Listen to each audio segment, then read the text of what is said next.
celebrate his life and say goodbye to him. He was a very private person, and it was very important to him that those of you that are here today be here, because all of you and every single one of you was very special in his life.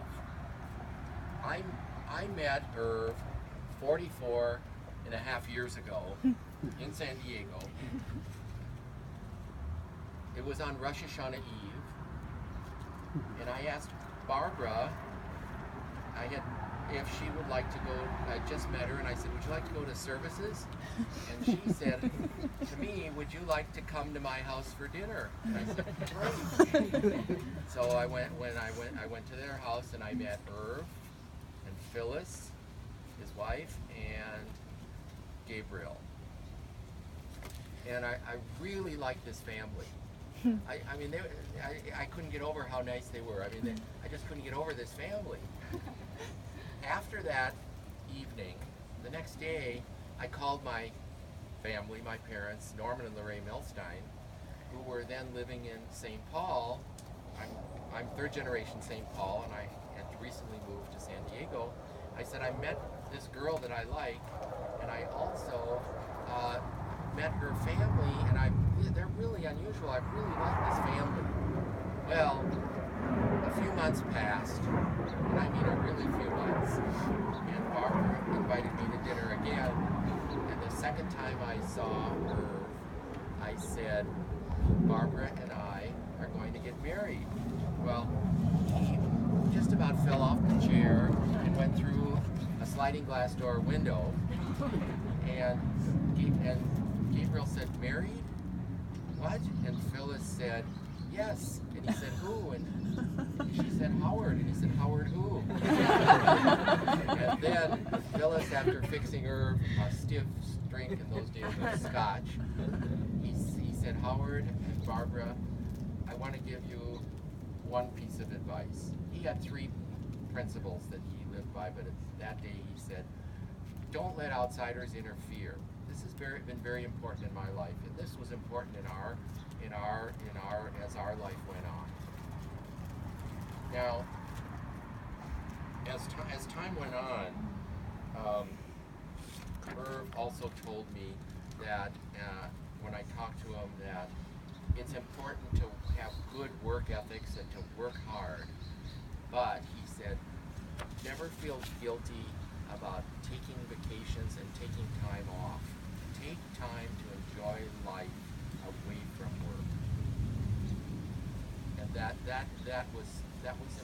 made a big impression on me. As it turned out, I was very fortunate to meet Yuli Wool and Gertrude Cummings Wool. So as it turned out, Irv's mother and father had moved to San Diego in their later years, and I was very close with them. I had that wonderful experience of meeting them and Aunt Ray. And then my parents, Norman and Lorraine, moved out here after Rachel and Mark were born. Lived here for 26 years. It was a wonderful family. There was a lot of fun, and it was a wonderful family experience. He used to say, so I participated in burying Irv's mother, his father, and Aunt Ray, my parents, all here. But we were very fortunate to have 4 wonderful grandchildren, Lily, Ella, Charlotte, and Noah. And Irv used to say, whenever he talked to me, Barbara, he'd say, and during the good times and the bad, and there were lots of bad times over the 44 and a half years, there were difficult years, and he said, we are blessed. We are so blessed. He was very positive, no matter how down the times were with illness and death and so on.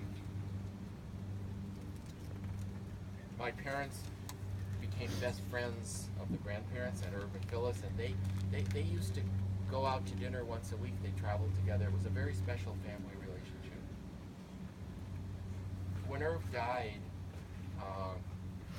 I learned another piece of the life cycle. I realized that Irv was born 87 and a half years ago. His mother and his father and his grandparents and family, they brought him into this world. And then it's like it's generations later, it's the obligation and the life cycle for us, the children, the grandchildren, and the great-grandchildren to complete that cycle, to put him back to the earth and remember his and talk about how his wonderful he was. Thank you for giving Barbara to me. I love you.